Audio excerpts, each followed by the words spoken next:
Hi friends, మన హిందూ ఇతిహాసాల ప్రకారం బలరాముడు ఆదిశేషుని యొక్క అవతారంగా చెప్పబడ్డాడు. అలాగే శ్రీకృష్ణుడు శ్రీ మహావిష్ణువు యొక్క అవతారంగా చెప్పబడ్డారు. ద్వాపర యుగంలో బలరాముడు శ్రీకృష్ణ భగవానుని సోదరునిగా జన్మించాడు. బలరాముడు అత్యంత బలవంతుడు. శ్రీకృష్ణుడంటే ఎంతో ప్రేమ, గౌరవం. ప్రతి విషయంలోనూ శ్రీకృష్ణునికి తోడుగా ఉన్నాడు బలరాముడు. బలరాముని ఆయుధం నాగలి. బలరాముడు శక్తికి చిహ్నంగా చెప్పబడ్డాడు. తన నాగలితో నదులను సైతం మళ్లించగల మహాయోధుడు బలరాముడు. అంతటి శక్తివంతమైన బలరాముడు యమధర్మరాజుతో ఎందుకు యుద్ధానికి సిద్ధపడ్డాడు? వారి మధ్య యుద్ధానికి గల కారణాలేంటి? వారిలో ఎవరు గెలిచారు? అసలు బలరామునికి యమునిపై ఎందుకు అంత కోపం వచ్చింది? ఇలాంటి సందేహాలన్నింటికీ సమాధానాలు ఈ వీడియోలో తెలుసుకుందాం. వీడియో చూస్తున్న వారిలో శ్రీకృష్ణుని భక్తులు ఎవరైనా ఉన్నట్లయితే తప్పకుండా జై శ్రీకృష్ణ అని కామెంట్ చేయండి. అంతకంటే ముందు ఎవరైనా మన ఛానల్ ని ఫస్ట్ టైం చూస్తుంటే ప్లీజ్ సబ్స్క్రైబ్ చేసుకోండి. అలాగే ఈ వీడియోని తప్పకుండా లైక్ చేయండి. మీ ఒక్క లైక్ మాకెంతో సపోర్ట్ నిస్తుంది. సాందీపని ముని గొప్ప పండితుడు. 64 విద్యలు తెలిసినవాడు. వేద పండితుడు, మహాజ్ఞాని. సాందీపని వద్ద ఎంతో మంది శిష్యులు విద్యనభ్యసించి గొప్పవాళ్లయ్యారు. సాందీపని వద్దకు శ్రీకృష్ణ బలరాములు వచ్చి విద్య నేర్పమని కోరుతారు. అందుకు సాందీపుని ముని వారిని చూసి వెంటనే విద్య నేర్పడానికి అంగీకరిస్తాడు. సాందీపుని ముని గొప్ప గురువు.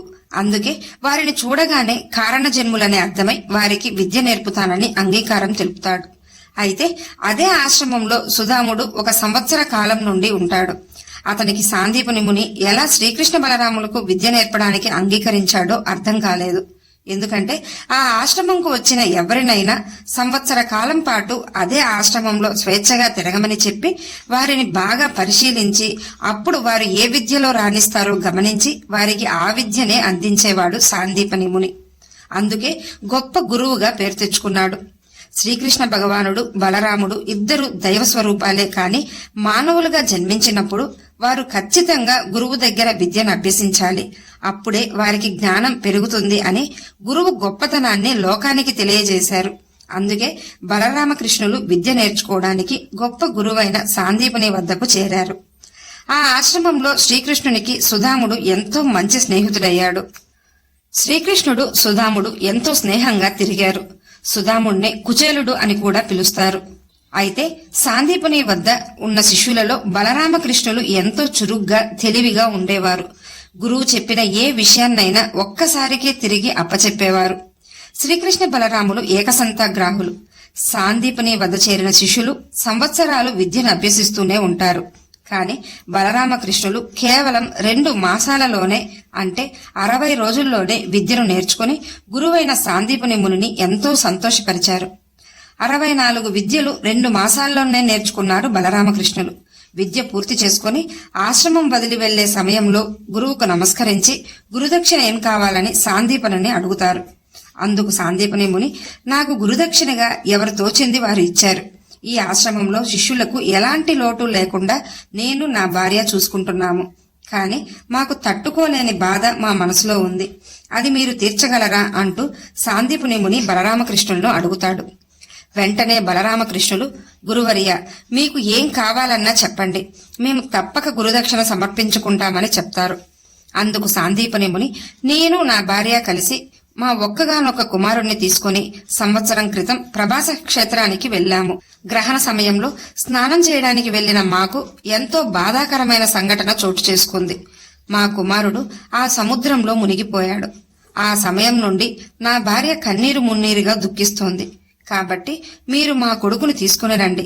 అదే మాకు మీరిచ్చే గురుదక్షిణ. మీరు 2 మాసాలలో ఇంత కష్టమైన విద్య నేర్చుకున్నారంటే మీరు కారణ జన్ములని అర్థమవుతోంది. అందుకే మిమ్మల్ని ఇలా అడిగానని సాందీపని ముని బలరామకృష్ణులకు చెప్తాడు. బలరామకృష్ణులు గురువుకు ధైర్యం చెప్పి తప్పకుండా మీ కుమారునితో తిరిగొస్తామని చెప్పి అక్కడి నుండి రథంపై ఎక్కి ప్రభాస క్షేత్రంకు వెళ్తారు.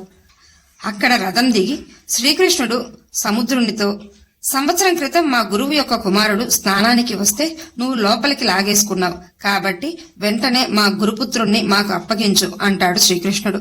వెంటనే సముద్రుడు, వాసుదేవ, మీ గురువు యొక్క పుత్రుడు స్నానానికి వచ్చినప్పుడు కెరటం చేత లోపలికి లాగబడ్డాడు. కాని ఇప్పుడు ఇక్కడ లేడు అని సమాధానం ఇస్తాడు. అందుకు శ్రీకృష్ణుడు కోపంతో, నువ్వు ఇప్పుడు మా గురుపుత్రుణ్ణి అప్పగిస్తావా లేక నా అస్త్రాలతో నీరు ఇంకిపోయేలా చేయమంటావా అంటాడు. బలరాముడు కూడా కోపంతో తన నాగలిని పైకెత్తుతాడు. సాగర, నువ్వు ఆ బాలుణ్ణి అప్పగించకపోతే నా నాగలితో ఈ సముద్రం ఎండిపోయేలా చేస్తాను అంటూ కోపంతో అరుస్తాడు. బలరామునికి అసలే కోపం ఎక్కువ. ఎంత కోపం వస్తుందో అంతే దయామయుడు కూడా. వారి మాటలకు భయపడిన సముద్రుడు, త్రేతాయుగంలో నా పైన విల్లు ఎక్కుబెట్టావు, కాని చివరకు వారధి నిర్మించుకోమన్నాను. ద్వాపరయుగంలో మళ్లీ నా పైన విల్లు ఎక్కుబెడతానంటున్నావేంటి వాసుదేవ అంటూ శ్రీకృష్ణునికి జరిగిన విషయం వివరిస్తాడు. సాందీపుని కుమారుణ్ణి కెరటం చేత లోపలికి లాగబడిన వెంటనే పంచజనుడు అనే రాక్షసుడు మీ గురుపుత్రుణ్ణి మింగేశాడు. రాక్షసుడు సముద్ర జలాల లోపల నివసిస్తున్నాడు. ఆ రాక్షసుడు మింగగానే గురుపుత్రుడు మరణించాడు అంటూ సముద్రుడు శ్రీకృష్ణ భగవానునికి బలరామునికి వివరిస్తాడు. వెంటనే శ్రీకృష్ణ బలరాములు వారి రథంపై సముద్ర జలాల లోపలకు వెళ్తారు. అక్కడ వెతగ్గా ఒక దగ్గర పంచజనుడు గాఢ నిద్రలో ఉంటాడు. అప్పుడు శ్రీకృష్ణుడు శంఖం పూరించగా ఆ శబ్దానికి ఉలిక్కిపడి నిద్రలేస్తాడు పంచజనుడు. ఎవరో శత్రువులు వచ్చారేమో అనుకుంటూ దిక్కులు చూస్తుంటాడు ఆ రాక్షసుడు. శ్రీకృష్ణుడు అగ్నేయాస్త్రంతో పంచజనుని తల బూడిదయ్యేలా చేస్తాడు. ఆ తర్వాత బలరాముడు పంచజనుని పొట్ట చీల్చి అందులో నుండి ఒక శంఖం బయటకు తీస్తాడు. సాందీపని కుమారుడు తపోశక్తి కలవాడు. పంచజనుడు అతన్ని మింగడం వలన అతని ఎముకలు పంచజనుని కడుపులో శంఖంలా ఏర్పడ్డాయి. బలరాముడు ఆ శంఖాన్ని తీసి శ్రీకృష్ణునికి ఇస్తాడు. ఆ తర్వాత శ్రీకృష్ణుడు దివ్యదృష్టితో చూడగా గురుపుత్రుడు యమలోకంలో ఉన్నట్లు తెలుస్తుంది. ఆయువు నిండకుండా అకాల మరణం చెందడం వలన ఆ గురుపుత్రుడు యమలోకంలో ఉన్నాడని శ్రీకృష్ణ భగవానులు వెంటనే యమలోకంకు చేరతారు. యమధర్మరాజు యొక్క ఆస్థానం బయట పాంచజన్యం అనే శంఖాన్ని పూరిస్తారు. పంచజనుని కడుపులో నుండి తీసిన శంఖాన్నే పాంచజన్య శంఖం అంటారు. పాంచజన్య శంఖం పూరించగానే ఆ శబ్దానికి యముడు మూర్ఛపోతాడు. యముడు తేరుకొని, ఎవరు ద్వారం దగ్గర అంత శబ్దం చేశారు, ఎవరైనా కాని ఈ రోజు నేను వారిని భస్మం చేస్తానని అనుకుంటూ కోపంగా యమదండంతో ద్వారం వైపుకు వస్తుంటాడు. బలరాముడు కూడా కోపంతో, కృష్ణ, యమధర్మరాజు బయటకు వచ్చేలా లేడు, నేను లోపలికి వెళ్లి తేల్చుకుంటాను అంటూ కోపంగా లోపలికి వెళ్లబోతాడు. అదే సమయంలో కోపంగా బయటకు వచ్చిన యముడు బలరామకృష్ణుల కోపం చూసి కొంత భయపడతాడు. భస్మం చేస్తానంటూ వచ్చిన యముడు బలరామకృష్ణులు చూడగానే వారికి నమస్కరిస్తాడు.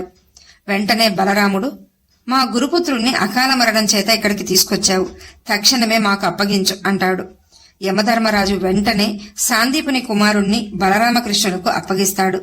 యమధర్మరాజుని బలరామకృష్ణులు ఆశీర్వదించి గురుపుత్రుణ్ణి తీసుకుని వారి రథంపై ఆశ్రమం చేరతారు. సాందీపుని ముని తన కుమారుణ్ణి చూడగానే ఎంతో సంతోషంతో కుమారుణ్ణి హత్తుకుంటాడు. ఆ తర్వాత బలరామకృష్ణులకు ధన్యవాదాలు తెలియజేస్తాడు. కాని బలరామకృష్ణులు గురువుకు తన కుమారుణ్ణి గురుదక్షిణగా ఇచ్చి ఆశ్రమంలో తోటి స్నేహితులకు వీడ్కోలు చెప్పి అక్కడి నుండి బయలుదేరి వెళ్లిపోతారు. ఈ వీడియో మీకు నచ్చినట్లయితే లైక్ చేయండి, షేర్ చేయండి, అలాగే సబ్స్క్రైబ్ చేసుకుని పక్కనే ఉన్న బెల్ ఐకాన్ ని ఆన్ లో ఉంచుకోండి. Thanks for watching.